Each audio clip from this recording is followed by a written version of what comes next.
Kawasaki Ninja S2।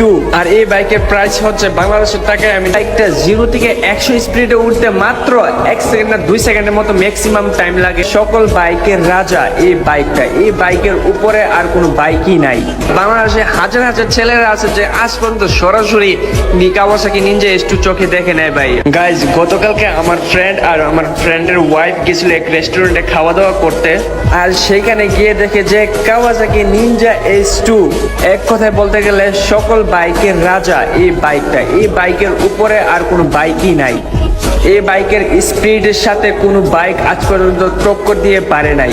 এটা হচ্ছে Kawasaki Ninja S2, আর এটার বড় ভাই হচ্ছে কাওয়াসাকি নিনজা S2R। ওই S2R এর সাথে আজ পর্যন্ত কোনো বাইকই পারে নাই টপ স্পিডে। আর এই বাইকটা পৃথিবীর মধ্যে সবচেয়ে দ্রুততম ফাস্টেস্ট বাইক বলে। আর এই বাইকটার সাথে রেস বলো যাই বলো, লুকটার দিক